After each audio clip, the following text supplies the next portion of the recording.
ecco. Ok.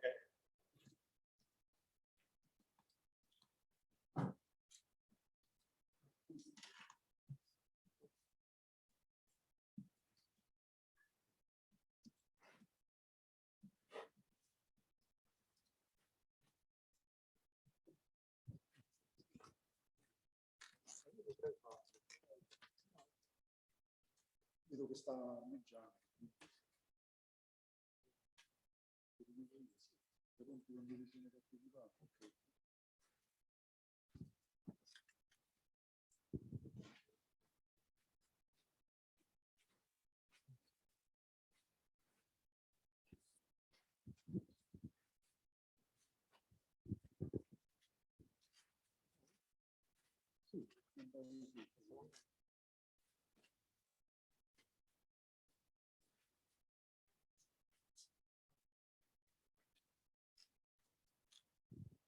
Okay, so welcome back. So the next speaker is Massimiliano Gubinelli. He's going to talk about stochastic analysis of Euclidean quantum fields. Please. Sì, so thanks a lot. I would like really to thank the organizer for the invitation to this conference and also for the team of the conference, which I find very stimulating. And yeah, so I really took the team seriously somehow, and the talk is divided in two parts. There is a general part at the beginning, so I will not discuss very precise details. And then if there is time and the interest, and if you don't sleep already, then maybe we can do some detail. But I think my first goal is just to make pass yeah, some ideas and maybe to spur discussion. Okay, so I'm very intimidated to talk in this venue because there are a lot of people who know many more things than I do. So please don't be kind, but intervene and just make your point if I get something wrong. So Euclidean quantum, so I want to put together two words, okay? Euclidean quantum field and stochastic analysis. So let's discuss Euclidean quantum field. So as far as I'm interested here, is just particular class of probability measures on distribution on Euclidean space, okay? D-dimensional Euclidean space. And essentially, at least you want to require that this probability measure satisfy three basic properties which are needed for then getting some consequences out of these measures for quantum mechanics. Okay, these are some regularity properties of this measure. This measure has to have moments of some kind. I will discuss it later.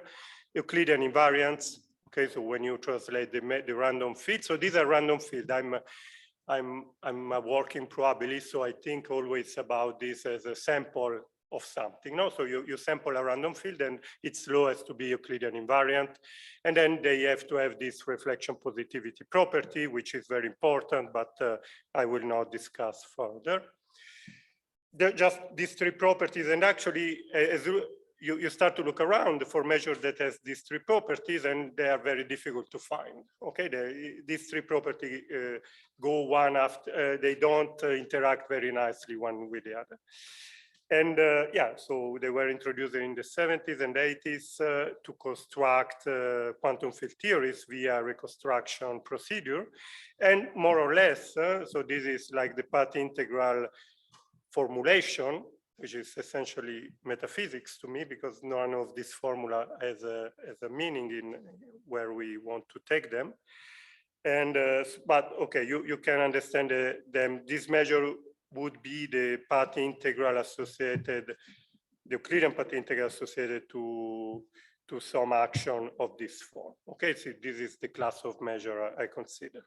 And then you can take function V to be polynomial. You would like to take exponential or trigonometric. Anyway, this is a very defined representation. Okay, so mathematically, these formulas does not make sense as I wrote them.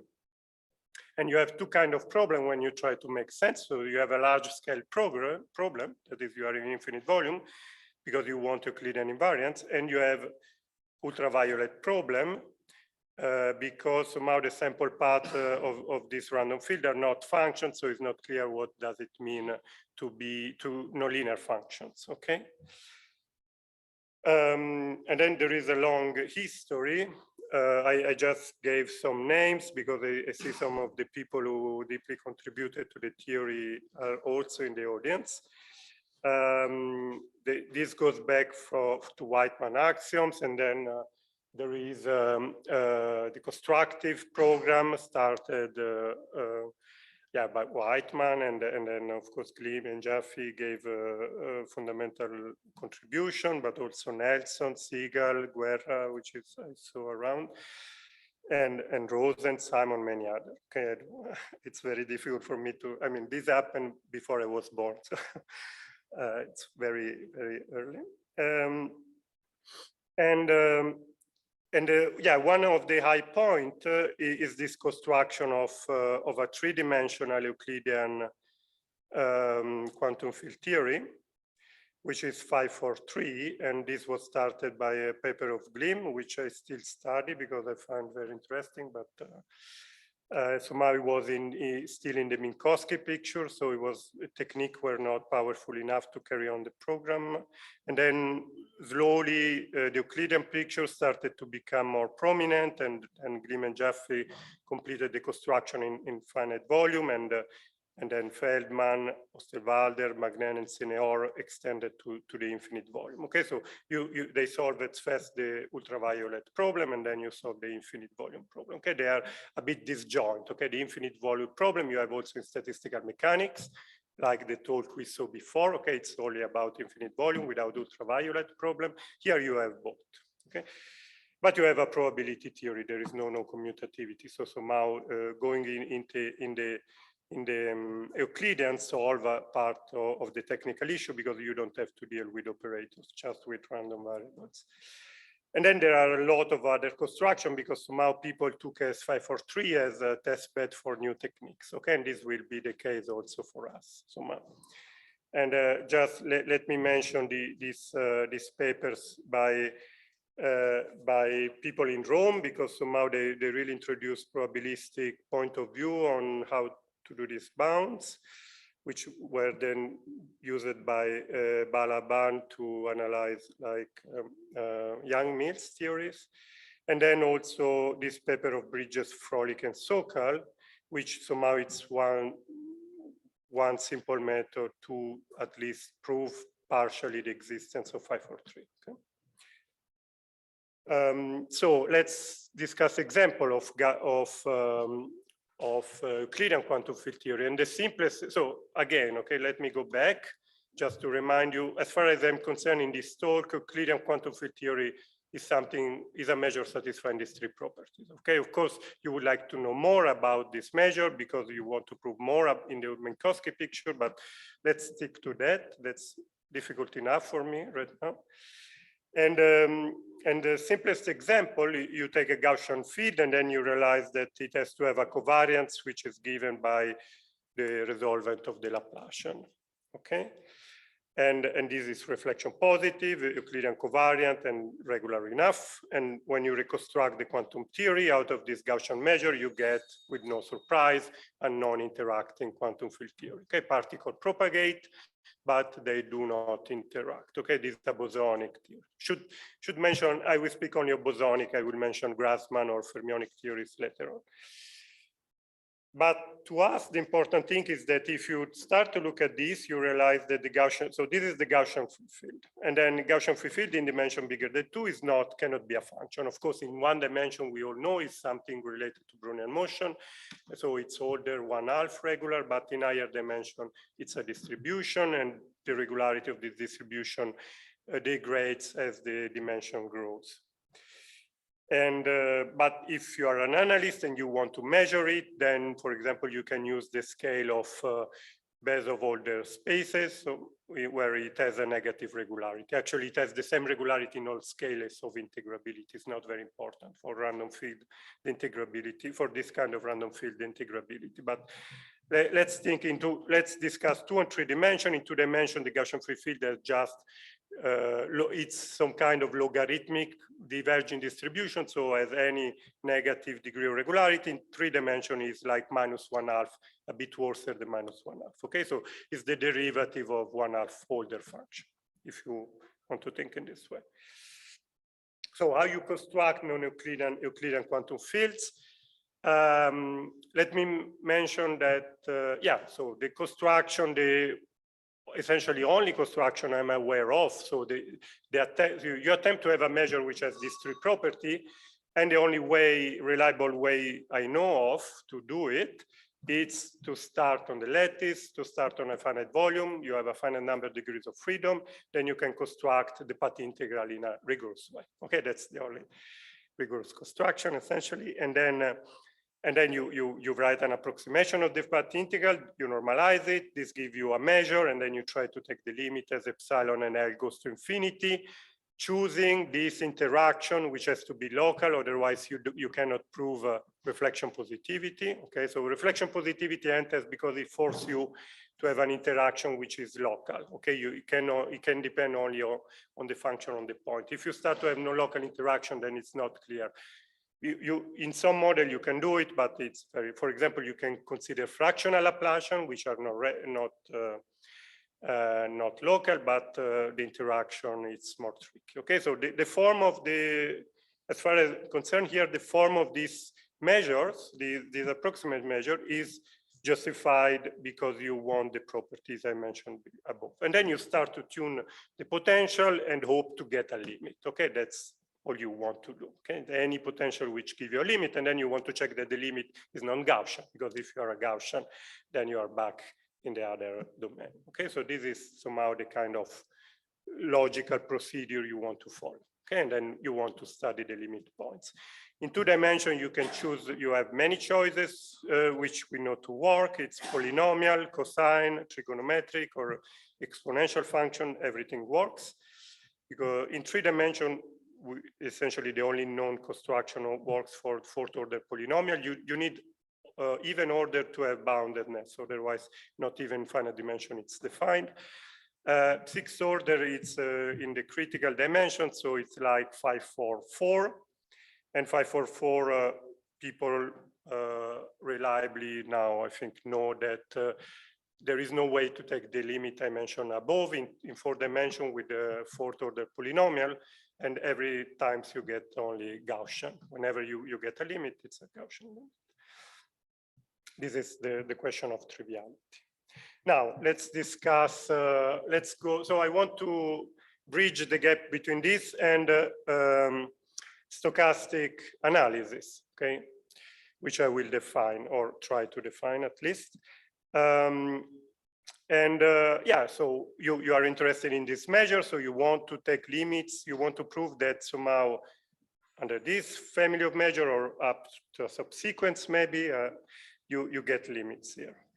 And the problem was solved, okay? So this, I will not give you new theorem, okay? All this talk is about new perspective, or I mean, recent progress in a given perspective on this problem, okay? Because the perspective was already given in the 80s, 84, by Parisi and Wu and Nelson in a slightly different picture, and they introduce in different ways.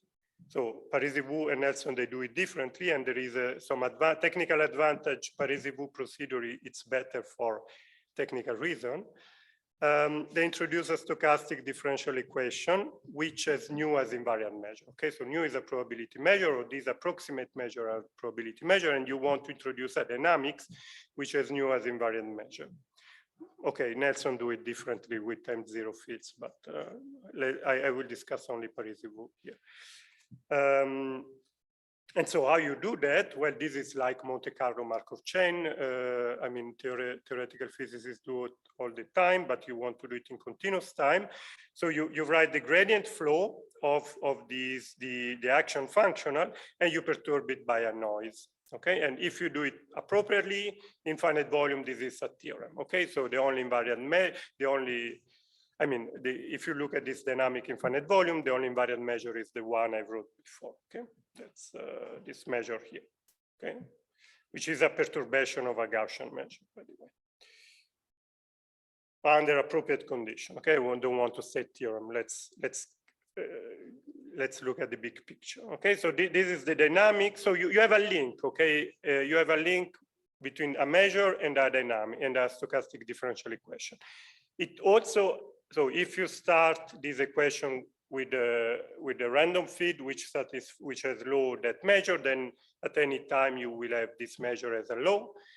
Then more may be true, that is maybe whatever you start the equation with in the long time you will converge. This is another additional property, ergodicity. We will actually not use it. Somehow I want to decouple the logical implications. So you don't need ergodicity to do stochastic quantization. Okay,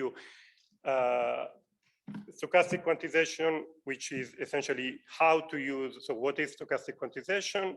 In Parisi-Vu idea, but I mean, the idea is, I want to recover the measure out of this equation. Okay, so if you are using other properties, so let me state the name of the game. If you are using other property of the measure, which does not come from this equation, in this talk, I will not consider it to be stochastic quantization. Okay, it's something else. For example, if you want to use Dirichlet form, it's not right the way to do, because to define the Dirichlet form, you need the measure, and usually you need to know a lot about the measure to do the properties. Okay, so here it's another game. Okay, I want to use the equation and study the measure. Okay. So this is stochastic quantization to me. So this is my way to interpret. So I welcome like comment and criticism. And as far as managed to reconstruct, because I tried to find the papers around. So this is what I understand. Essentially, Parisi and Vu introduced in '84, and then the first rigorous paper is from Gianni and Mitter in '85, where they use they do it rigorously, so they construct at least 542 in bounded domain, the dynamic and the measure, but still, yeah, in this way. But one could argue that it's still not fully stochastic quantization from the definition I gave above, in some sense. But yeah, I mean, this is really the first paper. It's very inspiring to me. I met very early in my career. And then '88, there is already a book in theoretical physics which make a review of stochastic quantization, in which the paper of Leonardazzi and Mitter appears already, but there are a lot of contribution there. There is a link with supersymmetry. I mean, stochastic quantization is linked with supersymmetry. You can do fermionic, you can do hyperbolic. I mean, there are various things, and you have this review book. And then I recently actually found a paper of Funaki from the '90s, where he solved a problem which I was after a while. And then he essentially solved, but not in stochastic quantization, but for some smooth reversible dynamics, stochastic dynamics, how you control correlation. Okay, so this is in the spirit I gave you. So you want to use the dynamic to study the measure, and one property of the measure is how they correlate a large distance.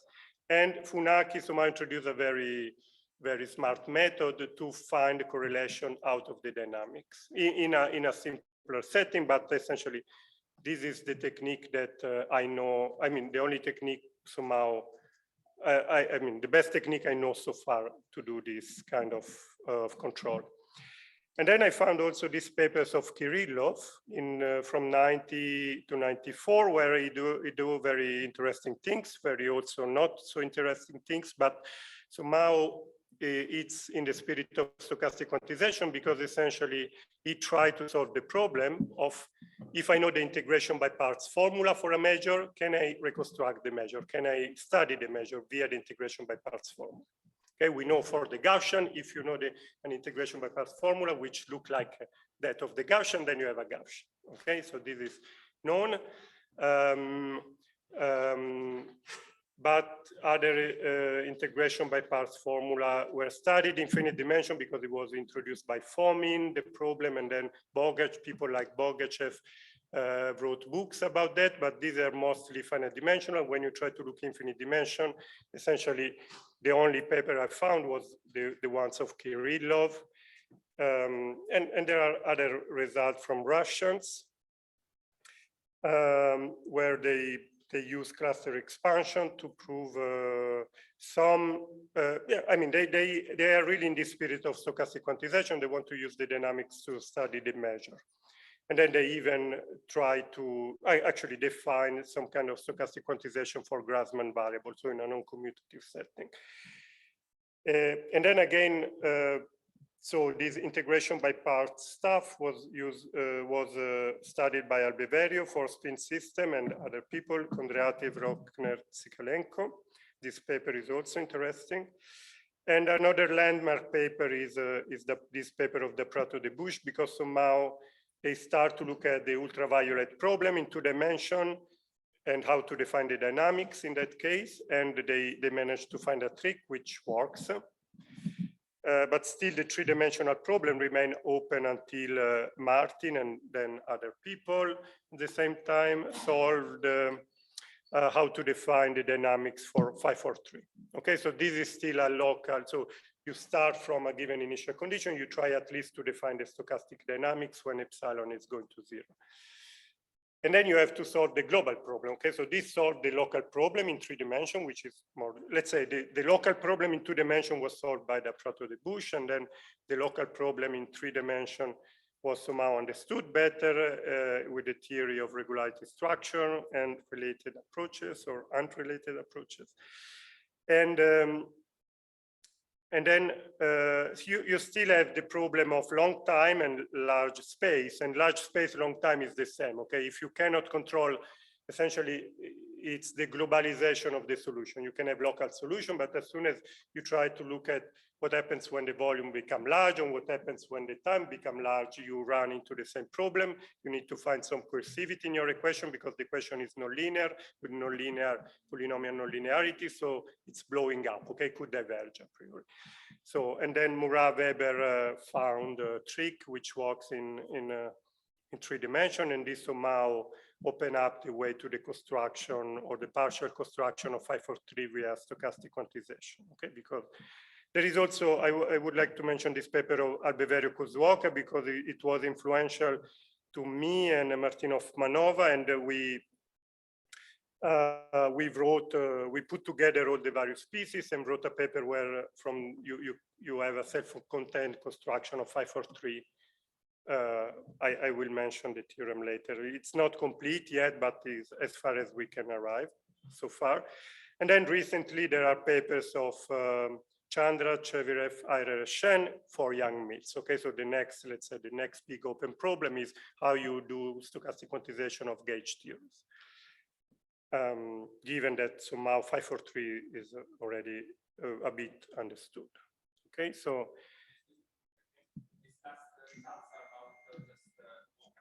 Yeah, I will mention in the open problem. So the coercivity problem, even long time, in bounded space, long time, it's not understood. It's a local solution. Yeah, that's a big problem, okay? But also because we have not many examples from the, essentially the only constructive paper I know are Balaban's paper, and I'm trying to read them and they're not very easy to read, let's say. But okay, I will mention that later. Okay, so let me, so now I want to, so this is stochastic quantization, okay? No, so, but the title is not about stochastic quantization, it's about stochastic analysis, okay? So stochastic quantization, I want to see it as an example of a bigger landscape, which is not clear, but which is building up slowly. And what is important to me in stochastic quantization, which was there since the beginning, is that why the question seemed more complicated. And actually when at the beginning I saw it, they say it's more complicated than the measure, but actually it's easier than the measure in some ways, because in the equation you have a Gaussian field. Okay, so this is non-perturbative Gaussian. Okay, it's not that you're trying to perturb around a Gaussian, this is a Gaussian, whatever the coupling constant is the noise you put into the equation, okay? And what it's doing the equation is that it's taking this Gaussian field and building up something which is non-Gaussian, okay? So you want to see this as an input, as a machine, which you give you a Gaussian, you give it a Gaussian, it gives you an interacting field, okay? In particular, okay, that's the main point. so the dynamics give a map which transform a Gaussian measure into the interacting measure, okay? And this map, it's nice. Okay, now in many cases, we know that it passed to the limit, okay? While you see, if you try to construct a measure as an absolute continuous perturbation, this could not be a nice representation because in the limit, you will have a singular measure. Okay, this is related also to Hughes theorem in some way, no? Because as soon as you take the infinite volume in a Gibbs measure, there is no way the measure can be absolutely continuous. And here also for ultraviolet divergence. Okay, so that's the main point, okay? Stochastic quantization, if you want, at the core, it's just that give you a map, which is nice enough, and which you give a Gaussian, and they give you whatever you want out of it. And then you can prove, this is the kind of thing you can prove, is that this is like this paper we wrote to really put together all the pieces and all the understanding built up to 2018 when we wrote the paper. And what we could do is that you can take the limit in 543. So obtain up to subsequence. Okay, this is a tightness argument. So you have this family of measure, nu epsilon L, and by using the equation, you obtain tightness, you obtain a priori bounds, and which tells you that there is at least one limit. There could be many. There will be many because this is a non-perturbative result. So you could be in the multiple phase region of this model. And what you know about the measure, okay? Yeah, you see it satisfies all the property, but does not have rotation invariance because we cannot control uniqueness essentially. We start on the lattice, so you don't have rotation invariance on the lattice, and when you go in the Euclidean space, it's not clear how to recover this symmetry. But we know that satisfy an integration by parts formula. Now, in the integration by parts formula, which is somehow something you expect, there is the cube of the interacting field. So in particular, to prove this result, you need to control the cube. And actually in the paper, we have a nice argument to show that at least the cube is a distribution. It's not a random variable anymore. Okay, in 3 dimensions, this cube, it's not a random variable, it's a distribution on the probability space. Okay, so in the sense of Malia-Venn calculus, if you want. Okay, so there is some hope maybe to have a Malia-Venn calculus for the interacting measure, but that's not clear. The measure is not absolutely continuous with respect to the Gaussian free field. Okay, so then this is somehow the direction we want like to go. That is, can you put together these two books? So the first book is somehow, the first book is somehow exemplify what is stochastic analysis. Okay, stochastic analysis, I will mention later, but essentially talks about martingales, Brownian motion, and objects you can construct over Brownian motion. And then you have the book that Professor Jaff and Professor Glim wrote, which somehow exemplify what is this functionally integral constructive approach to quantum field theory. No, and you ask if, by the way, they're both the same size. Okay, so this book is 500 pages, 600, and that is also 600 pages. Okay, so you would expect that this book is much larger, actually, because of course the objects are much more complicated. So one wonders, is there any more thing to write here? Because of course, I mean, this is all you can construct on Brownian motion, okay? And you can write 500 pages essentially only on that. Okay, and so what is stochastic analysis? So I tried to pose myself this question, and yeah, it's not, I cannot find a definition. I mean, maybe you have some definition. I know example of, so I can recognize stochastic analysis when I see it, but I don't have a strict definition. From my point, let's say, from my point of view, stochastic analysis started with Ito, and then later we discovered also with Döblin, but let's talk about Ito. It was more influential, at least in the story of stochastic analysis, where he was studying Markov processes, and then there were the school of Feller, were studying Markov process and diffusion processes, and Ito introduced a new idea, which was a pathwise point of view. Okay, so diffusion satisfy, it's just a family of probability measure which satisfy the Chapman and Kolmogorov equation, so you need to have consistency. And you can use this family to construct a measure in the path space, because then you can observe the solution at many points, and then you complete and construct a measure on paths. And what Ito, the point of view Ito had here is that any sufficiently nice diffusion has a tangent process. Okay, so looks infinitesimally as a Brownian motion. Okay, that was the key idea. Okay, that's why it's called, in my mind, analysis. Okay, you try to analyze a complicated object, which is a diffusion, it's a global object. You try to find a building block, and the building block is the Brownian motion in Ito theory, or any Lévy process. It could be Poisson process, whatever. Let's stick to diffusion. And then what is stochastic calculus? And Ito introduced stochastic calculus because then once you analyze and you understand what is the building block, you want to go back to the global picture. Okay, so you want to start from the local picture and go back to the global picture, and you need stochastic calculus. Okay, you need to solve a stochastic differential equation to be able to find the path of the Markov process starting from the path of the Brownian motion. Okay, but you see there is a conceptual affinity here. Okay, time is not relevant. Okay, forget about time. The important thing is that you start with an easy object, which is a Brownian motion, and you construct a complicated object, which is a diffusion. Okay, that's what Ito bring to the theory of Markov process, as far as I understand. I was reading the book of Struck, and this is the point of view Struck put forward in his collection of paper of Ito. And yeah, so this is the basic building block in stochastic analysis. No, and then you already know analysis. In analysis, the building block is a polynomial. And then you have calculus, Taylor expansion to do the analysis. And then to do the synthesis, you need to use ODE theory. Okay, you want to solve an equation. And in stochastic analysis, the role of polynomial is played by Brownian motion and maybe functionals of Brownian motion. And then the calculus is given by Ito calculus, and you can do stochastic Taylor expansion. There is a parallel.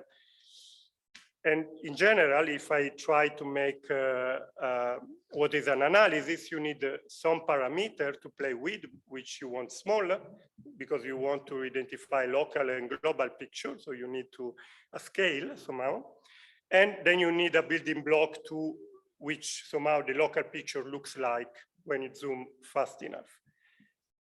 Okay, and you can give other example. I will not insist very much, but if you think a moment, rough path theory, it's another way to do analysis of irregular situation, regularity structures, of course, which is a generalization of rough path theory. And if you think about SLE, you could argue that it's the same. Okay, in SLE, you have the Lohner equation, which is the local picture is always you grow a tip in a Brownian position, and then you have SLE, the equation which bring you back to the global picture. So you have various kind of analysis and also stochastic analysis. And so in analysis, yeah, I mean, I try to make a parallel. Okay, so this is exercise for me to make a parallel to see if conceptually it works. Newton wanted to study planetary orbit. So this is the global object, is an ellipsis. And then you look locally and you see a straight line. Okay, so Newton used a straight line to discuss the local behavior, and the parameter is time. Okay, for small time, you move small, and usually through a very, very approximately local description is this straight line. So you have parameters. The building block are polynomials, and then the local to global link are differential equations. In Ito calculus, you can make a parallel. So the global object is the Markov diffusion. It has a global description, which is the semigroup. It satisfies difficult equations to solve, but you have a small parameter, a change parameter, which is time, but it's not very important what it is. And locally, the diffusion looks like Gaussian, okay, because it's Brownian motion with some parameter. And then the building block is the Brownian motion, and the local to global link are solving SDs, okay? And what you would like to look at the stochastic quantization in the same way. Okay, so the global object is the Euclidean quantum field theory. It has a description which is even more difficult than that description, because it's even not rigorous. So I cannot describe 5-4 in 3 words. I have to give a very elaborate description. And then you introduce a change parameter, which is time, but I will show you that it's not always time. So this is a choice, it's arbitrary choice, because you introduce this dynamic, and locally somehow you can prove that in small time, the change looks like a Gaussian free field, okay? So you're changing the thing only by Gaussian free field and the building blocks, so you identify with the linearization of the equation, and when you look at the linearization of the equation is a Gaussian free field. So I told you that the building block was the noise, but essentially the noise is interchangeable with the solution of the linear equation. So think about the noise or the Gaussian free field is not difficult to go from one to the other. And what is the global to local link is the solution of the SD. Okay, so this is the parallel I am attempting to make. Okay. Yeah, okay, this already mentioned. I think I can even remove this slide. And just so Wittgenstein says, no, you make gas to remove old gas. No, so let's remove some old gas, because stochastic quantization was born at like this dynamics, and people tend to think about the dynamics, but actually, even already the physicists found that there were many other kind of stochastic quantization. Certainly, it's not only a parabolic dynamic in this case. It could be, you can do stochastic quantization in phase space, so you can introduce canonical variable and then do the dynamics also with the canonical variable. And when you write down the equation, you get a hyperbolic equation. So you have a stochastic wave equation instead of stochastic parabolic equation. Okay, the parameter is always time, but somehow the dynamics is very different, and actually we don't know very much about this dynamic. It's very difficult to study because you don't have parabolic equation that's easier than hyperbolic. But hyperbolic have finite speed of propagation, so maybe they have other advantages. Okay, just to say that not only, you don't have to consider this only as stochastic quantization. This is another well-behaved, another stochastic quantization, and then more surprisingly, you don't even need time, and you don't need even Markov process, okay? So there is no need of Markov process theory, which is maybe a disadvantage, but helps you to free your mind from some preconceptions. And actually, this is very beautiful. It was discovered by Parisian Surlas. This is called dimensional reduction, and it is proven now in certain situation that if you solve this elliptic equation in d+2 dimensions, so now you don't have to add only a time, you have to add a b-dimensional parameter, and you solve, so you have a noise which lives in R d+2, this is white noise, then you solve this polynomial, this equation, let's take P to be, this is V actually. So this is your interaction term. So you solve this elliptic equation in the full space in d+2 dimension, and if condition on the potential are satisfied, when you fix Z to be any number, Z0 or Z something, then at a given time, the law is what you expect, okay? It's this Gibbs measure, okay? And this is the only proof I know, so it was suggested by, this was found in physics by Parisian Surlas. It's called dimensional reduction because you go from a quantum field theory in d+2 dimension, which is supersymmetric, to a d-dimensional field theory, which is not supersymmetric. But you can state the theorem in a probabilistic language. Okay, the statement is this equation has a measure, it's a law at a given value of Z known, okay? And the only proof I know of this theorem go through supersymmetry, okay? So that's very interesting to me.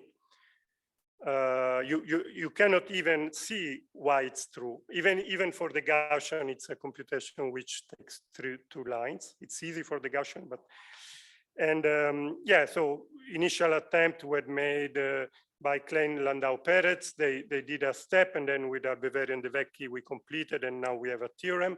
And this can be used to construct quantum field theory in 2 dimensions. Okay, so you can construct 2-dimensional quantum field theory, verify all the axioms using this elliptic equation, for example. But then there are other, okay, in this elliptic equation, the parameter is is Z. I have 10 minutes, no, I think. Okay. 5? 15, okay, thanks. Yeah, so there should be no time, there shouldn't be no Markov process inside, and you have this elliptic equation, and it works as nicely as the parabolic one, as far as we see right now. And then you have a variational method where you take the parameter to be an energy scale. Okay, so this is related to renormalization group. You make a small change of the energy scale and you add a small Gaussian to your process, and you have to do it, and there is a drift which take into account the correlation, the interaction. But again, okay, the building block here, so the building block is always a kind of Gaussian free field, okay, with this additional parameter more.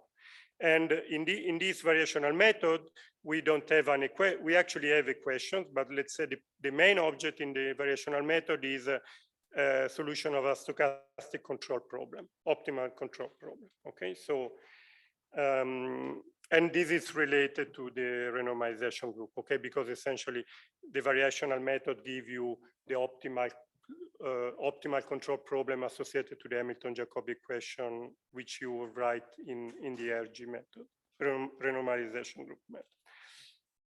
And but let me point out that so the way you obtain this map, which take you from the Gaussian free field to the interacting field, it can be many. But somehow I don't see any, so when you try to, I looked at some of these methods, and the difficulty you get in one, you get also in the other, okay? Apart from the, okay, let me put aside the canonical, because these are hyperbolic equations, are very difficult to study, but all the other methods, so parabolic, elliptic, and variational, usually if I can do something in one method, I know how to do it in the other method, okay? It's not, at least as far as I understand, at least for theory in 2 dimension and 543, I can relate the various construction because they are all equations. There is always a noise in this equation, and I have analysis tool to handle this equation, and usually the tools work the same in the various. So there is that's the message I wanted to pass, is that they are not really so different, okay? That's why they hint that there is a stochastic analysis in some way, just the way you introduce it specifically different, but I don't see this very large difference. But again, okay, this is not a theorem, okay? There could be some slight advantage, but maybe we are too young and we studied this thing not good enough. Let me point out, for example, that the parabolic equation seems easier, but it's not easier of the elliptic equation as soon as you try to take the infinite volume limit, okay? So, of course, in finite volume, you have a lot of theory. We were discussing yesterday with Professor Jaffe, you have Perron-Frobenius, you have irreducibility, but as soon as you take the infinite volume limit and maybe the infinite time limit, the parabolic equation is very difficult, and is as difficult as the elliptic equation. The elliptic equation has to be set up in the full space. If you don't set up in the full space, supersymmetry does not work, and you don't have what you want, okay? So it's important. While the parabolic equation, you can study for small time, okay? It's a Cauchy problem, you start from a given condition. But the point is that you're not interested in the Cauchy problem, you're interested in stationary solution. Otherwise, you cannot do some estimate, or it's not related to the measure in some sense. So it's not the Cauchy problem that you're interested in. So let me make a small summary of the main feature of all this stochastic quantization. That is, you have a way, each of these methods give you a way to express the interacting field as a function of the Gaussian free field. In particular, give you a coupling, okay? So these two objects are constructed together. You have always together the interacting and the Gaussian free field, not as a perturbation of a measure, but as two stochastic objects in the same space. And locally, the interacting field looks like the Gaussian free field, okay? In this sense, they are coupled, okay? So you have this local picture. Yeah, you have a coupling, I wrote it here. So this is the interacting, this is pathwise. So pathwise, the interacting field is the Gaussian free field plus some perturbation, which is more regular. Means that higher energy is smaller, Okay, so when you probe high energy behavior, this perturbation is very small, and this is pathwise. It's not in correlation function. Okay, and it means it translates to correlation function, but it's stronger in some sense. Even though the law of the Gaussian free field could be not absolutely continuous. Okay, but this is very natural. Okay, so for two objects to be absolutely continuous in infinite dimension, it's very difficult, but to map one object into another, it's not a problem. And how does it work? So let me maybe say a few words in how does it work. So this is really a cartoon picture of the proof, okay? But I will not have time for the true proof. So you write the interacting field as the Gaussian free field plus a perturbation. That's a convenience first step, at least in 2 dimensions solve part of many problems actually. And then you write an equation for the remainder. Okay, so you have an equation for the interaction term, what is caused by the interaction. And the advantage of the equation for when you do this, you remove the noise contribution in the source term. So you get an equation. I wrote the parabolic, but in all the method you have a similar construction. You have an equation which is a random PDE. Okay, it's a PDE where you have random terms. And then this PDE, it's a PDE. So you take a PDE book and you look how to estimate this PDE. And that's point out that you never want to expand things. So the point of view, it's really taken from mathematics in this case. Okay, you look at PDE people and you look how they estimate their equation, and then usually in this equation you can bound the interaction term as a function of the coefficient of your equation. Okay, and the coefficient are just a random function of the Gaussian free field. Okay, so you have so the result of the PDE estimate is that this is pathwise. It's so for any realization by PDE, there is no probability here. You can bound the solution of the equation with some norm of the noise and maybe polynomial of the noise. Okay, this is related to renormalization. And at that point, tightness is easy because essentially when you want to estimate the interacting field, you go to the interacting field is the Gaussian free field, you know how to estimate, and this interaction, which is implicit, but it's given by an equation for which you have estimates. And then to estimate the size of the interaction term, you just have to estimate the size of the Gaussian free field again. So everything reduced to estimate of the Gaussian free field. And then this gives you tightness because you know very well to estimate the Gaussian free field. And then by using other methods, you can control, for example, higher moments or even exponential moment, and this gives you the regularity you need to check some of the axioms. And then maybe this will be my last slide. Essentially, you can prove, so this coupling, I think it's a very interesting byproduct of this technique. It's not obvious to me how to see it in the other approaches, but of course there is some link with what Professor Holland was saying, like locally the thing is in the flat space or the Gaussian free field. So when you estimate something, you get the most singular behavior from, okay, maybe not, but let's say, for example, if you want to control the 4th order connected correlation function, you use the coupling. So you know the interacting field is X plus correction.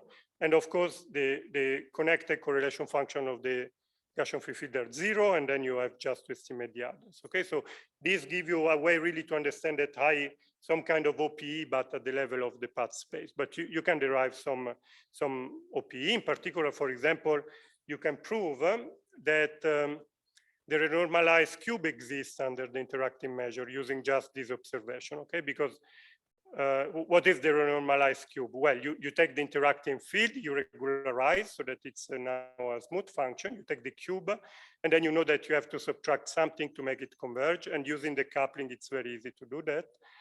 And then once you have the cube, you can prove that you have an integration by parts formula. Okay, so okay, let me close. So this is essentially my closure.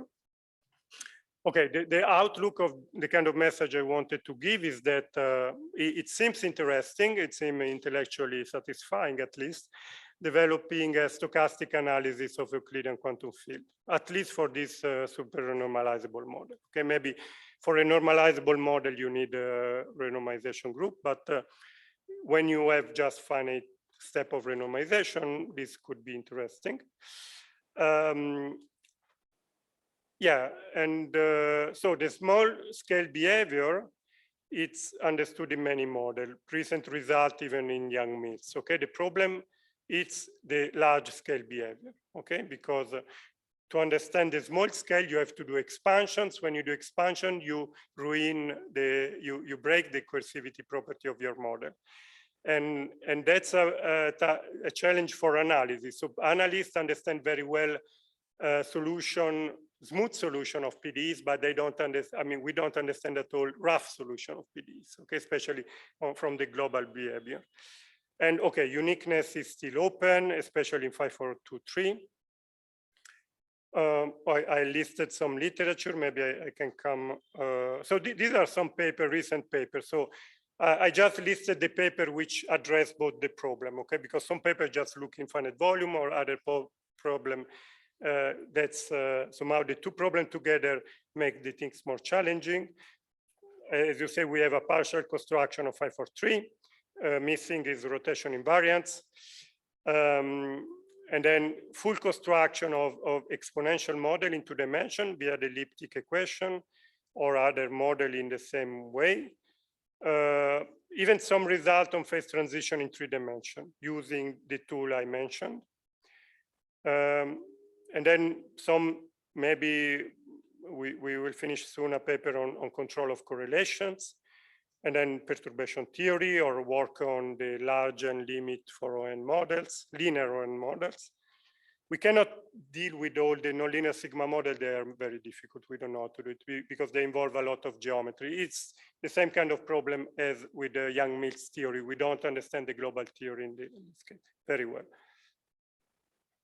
Yeah, so how to apply so open problem, how to apply idea to gauge theories, geometric models. And again, the cursivity is not well understood. Grassmann field, we have a partial progress. This involved non-commutative PDEs. Okay, so this is the interesting part to me. But they are not very non-commutative. Okay, they are just Grassmann variables. So every time you commute, you get a minus sign. But still, you cannot use many tools of probability. So we are a bit. We can control the infinite volume limit, but we cannot control the epsilon going to 0 limit in that case. Small coupling, decay of correlation. I mean, these are all open problems. Let me mention 2 problems which I find very interesting, but maybe people have idea. So I don't know any work that, for example, because I told you I have people knew actually in Glimen-Jaffe book, there is already written proof complete for 542, for example, that you have integration by parts formula. Okay, but I think it's an open question to ask, given a measure that satisfies an integration by part formula like that, does this measure, it's unique? Okay, so can I recover the measure from the integration by parts formula? Because this is the only intrinsic description which I know of for 543. I don't know other intrinsic. You can say it's the limit of this sequence of approximation, that's fine. But intrinsically, it's the measure. I would like to know if it's the only measure that satisfies this equation or not. It's not simple problem because the cube is not, you have to find a way to define the cube. Yeah, so I think it's more or less, okay, let me mention the last problem, which was recalled last day discussion.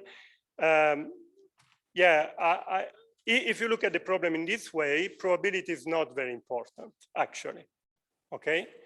So in stochastic quantization, probability is not very important because I show you the steps. So probability is only enter when you try to estimate the Gaussian free field to have bounds, okay? But somehow the crucial step is not that, it's the construction of a map which go from the free object to the interacting object. And then this has a meaning in non-commutative setting too, okay? You could imagine as a meaning. Actually, we saw example in the previous talk, I think something like this was happening. And, And that has a meaning, and we try to study Grassmann field because it's the first step towards non-commutativity, but my hope is that you can do stochastic quantization directly in Minkowski space using this idea, but okay. Okay, thanks a lot for.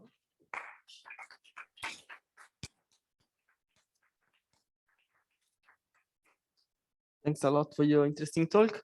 Are there questions or comments? Please.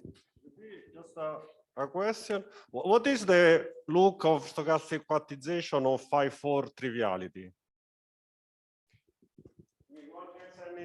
Yeah. So I wrote. So for me, this is a very important open problem. So let me mention.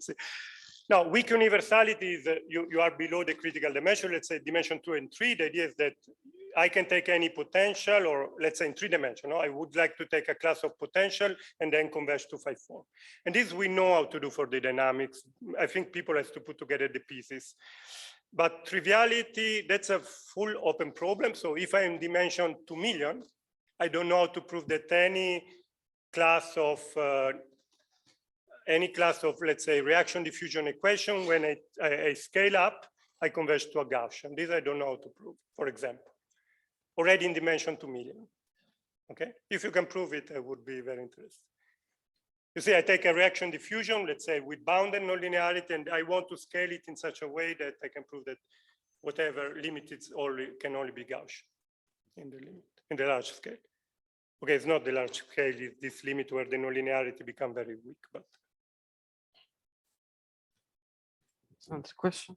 It's an open problem. In KPZ is the same. KPZ dimension 3, nobody know how to do it from the PD. They have other method which use of code. Yeah, sorry. Okay, so maybe I make a couple of comments because this is a subject I've worked on for a long time, but I haven't really thought about quantum field theory for 4 or 5 years. So I just wanted to have a personal comment about how I started to think about Euclidean field theory, which is coming before stochastic quantization methods. And for me, the most important thing was reading a paper of Francesco Guerra, a paper in Physical Review Letters. So I'm just so grateful, Francesco, that you wrote this paper. And I wanted to also make a few comments on your history. You mentioned that at the beginning that the lattice regularization is the best way, but you can, I think, also do continuum regularization in some cases when you just do the regularization in the spatial direction and not the time direction, and then it doesn't destroy reflection positivity. But gauge theories are special, and there the lattice is very useful because other symmetries are conserved. And then you also talked about locality of the approximation. And in studying supersymmetry in a series of papers with Lesniewski and Osterwalder, we found that you could have some type of non-local interaction. As if you could estimate the tail sufficiently well, you could do the methods even in that case. And then I just had a comment on a question about the stochastic method, because in 2015, I wrote a paper that didn't get onto your list that said if you looked at the parabolic equation for stochastic quantization, then it destroyed reflection positivity at finite stochastic time. And so you have to go to infinite stochastic time, which goes back to the problem of the usual constructive quantum field theory. So I just mentioned that there is this problem, but it didn't get on your list. And the question about the length of book, our book was long because we wanted to have a self-contained construction and to keep everything without being necessary to refer to any other papers. So the construction of the two-dimensional theory that's in the book is actually a new one, or partially new, because we wanted to get everything there. And the three-dimensional construction was too long, so it didn't get into the book. And I wonder if, a question for you, you can prove something about the spectral gap using stochastic methods, because that would be very interesting. And as I understand from what you said, that you haven't yet proved all the Whiteman axioms using the stochastic method, except in this special two-dimensional problem. But I'd like to understand that. And then just on your last comment about the answer to the question on the triviality of four-dimensional 5-4 theory, there's this old picture, I think it goes back to Kurt Szymanczyk, that in a random Brownian trajectory has Hausdorff dimension 2. So the probability of intersecting two random curves in 4 dimensions is borderline. And there was this picture that the interaction in stochastic field theory comes from the intersection of random paths. And therefore, that is another physics interpretation of why in 4 dimensions is the critical one. Yeah, thanks. So maybe I will comment just, now I forgot. No, let me, yeah, about your paper, somehow you're right, I should mention, but I think our further paper somehow show that you can, that's not a problem. Actually, you don't have to take the limit of infinite stochastic time. Actually, in some model, there is not even, in some of the stochastic quantization, there is not even time to take a limit off. Okay, so somehow that was an argument to, yeah, that's correct. I mean, for finite time, if you start from some given initial condition, you don't have reflection positivity, but that's not how you have to use stochastic quantization. You start from 5-4. Then you essentially what you do is that you start from the interacting measure, you run the dynamic for small time, and then at that point you can forget that's why that's the paper of Albeverio and Kuzuoka somehow that suggested that was possible, because they do really that. So somehow you just need a small time evolution enough to snug in a Gaussian free field, and when you have the Gaussian free field in the picture, you can remove the dependence on the initial condition. So somehow you don't need, because somehow you are already in the stationary, you always work in the stationary measure. I don't have to prove that it's the unique invariant measure.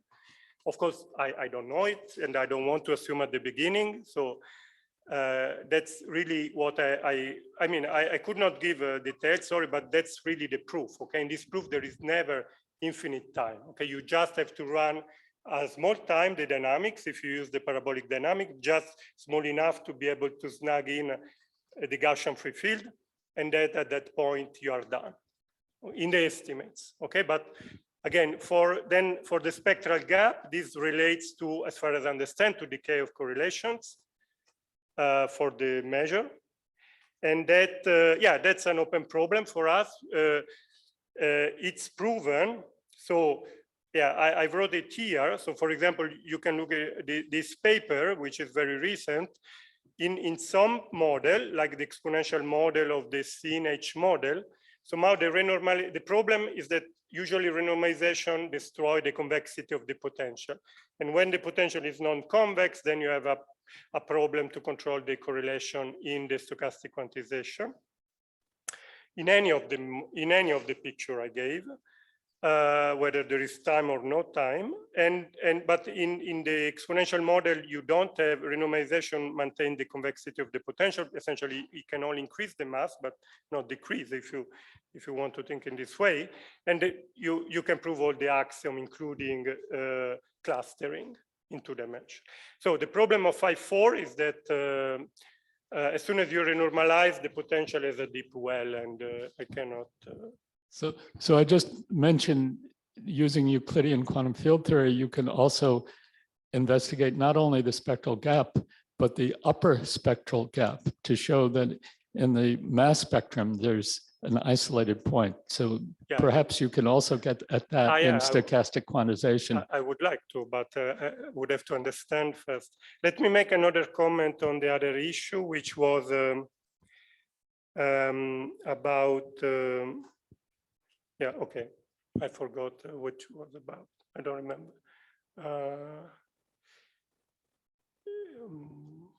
Yeah, no, okay. The comment about the size of the two books was not that your book was too large, is that it's too small in my mind. It should be like 5,000 pages if I compare with the other book, no? I mean, this is like meta mathematics, no? But this book talks about a very simple object and it's 500 pages. This book, which talks, among other things, also about that object, it's of the same size, but it should be like 5,000 pages of results which are not in the literature, because you see, in this book, there are very interesting results about many objects which are related to Brownian motion, but they are not Brownian motion. So somehow, and okay, this links also to another comment. Somehow I have the perspective, I understand that a mathematical physicist would just want to solve a problem and whatever techniques work, and I agree. But if I look at the things as a mathematician, then what I want to do is link different subjects. And what stochastic quantization does, I think it links PD theory. Because now, for example, for Young mills, you see clearly that you have to understand coercivity for Young mills, but the smooth technique like Uhlenbeck compactness does not apply right away to SPDs because they are too rough. So I think there is a lot of mathematics still to be discovered out of that. Yes, so I just make a comment on that, that I agree that it's in mathematical physics, especially in mathematical quantum field theory, one often focused on solving a particular problem rather than developing a general theory. And I think it's very important to develop the general theory. And I think that in order to solve the gauge theory problem, one needs to develop a theory that goes beyond quantum field theory, but will be a general structure like the theory of pseudo-differential operators or the theory of distributions or many other mathematical theories or theory of stochastic quantization. But we need a theory which can solve this gauge theory problem as a particular case, and then could be applicable to many other parts of science, not necessarily to quantum field theory.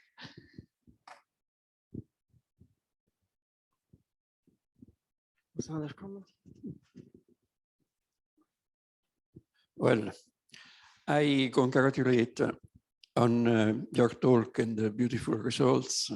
Show that the field is very active, and that is nice for me. Now I make a comment, only a small comment.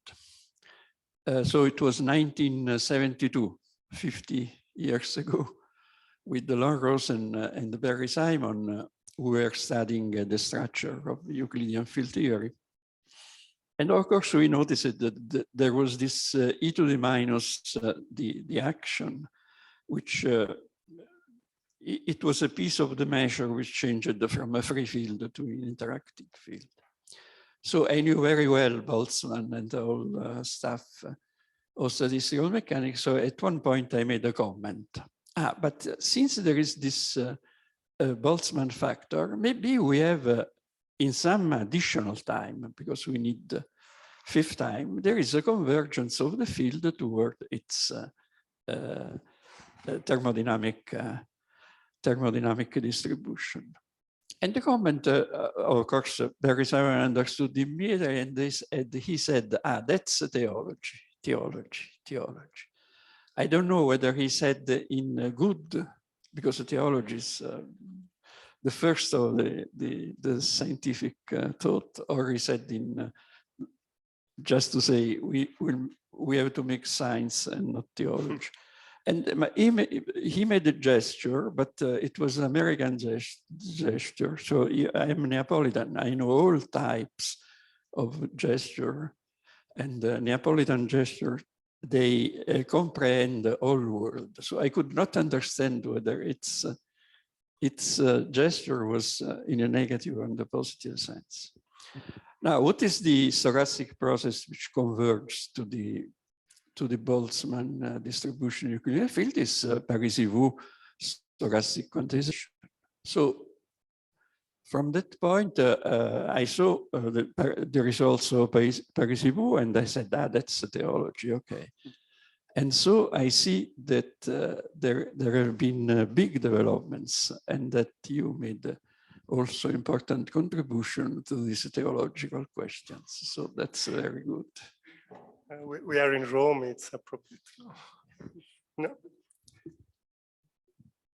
Yeah, to me, actually, let me make a comment, no? Because I mean, it was Gianni who taught me about stochastic quantization. And I think we, so, I mean, this talk was about this, that somehow I think we missed what is the important part of that construction. Also, my aim with this talk is to say the important part of that construction is not the time, because you can replace the time with other things, but the only invariant of all this construction is that you have this coupling with the Gaussian free field. And this is, of course, is not a new thing. It's even present. I was discussing with Professor Jaffe yesterday. If you look, it's even present in many other papers. But somehow, if one take it seriously, I hope it will give like what Ito theory did for you see, that's the point of the talk. Okay, the point of the talk is let's try to imagine what could be a stochastic analysis of Euclidean quantum field. It's the idea. Okay, there is. And the point is that I don't want to use other techniques, because forcing to use only this kind of technique helps to develop this point of view further, which we don't know exactly what does it look like. Okay, but this coupling with the Gaussian free field, I mean, probably it's not that coupling. I mean, Ambrosio talked about coupling all the time the other day. Okay, coupling, it's a very important object in probability, and somehow this object is not present in, for example, in other approaches, because either you look at the Gaussian free field or you look at the interacting field, but you don't look at both together at the same time. OPE could be, I was very interested at some point to the work of Stefan Hollands about OPE, because it's similar. Okay, you try to describe an object by its local property, and then the problem is how you globalize this thing. But yeah, many other things should be understood, I think. Yeah, let me point out just an important problem, which for me, it's, I was surprised that nobody apart from Kirillov looked at the problem of the integration by parts formula for quantum field theory. So as far as I know, nobody knows if even 542 is determined by Dyson-Schwinger equation or not. You see, so the question is, I give you a measure which satisfies formula like this.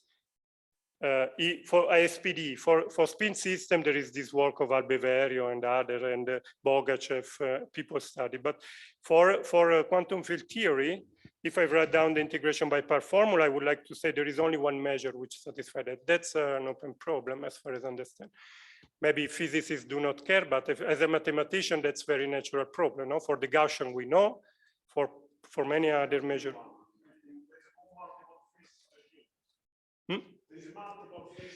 Yeah, but okay, you can ask the question. Yeah, but then when the parameter is small, this should be one. Yeah, I agree with you. But the point is, can you study the measure using the integration by parts form? Yeah, or what you have to know more than the measure. Maybe you need to know some bounds. But I mean, this question I find very interesting, and I didn't find anything in the literature. And then there is all the open problem of model with geometry. Okay, so. Okay, so are there any more questions, comments? So it seems not. So let's thank the speaker again.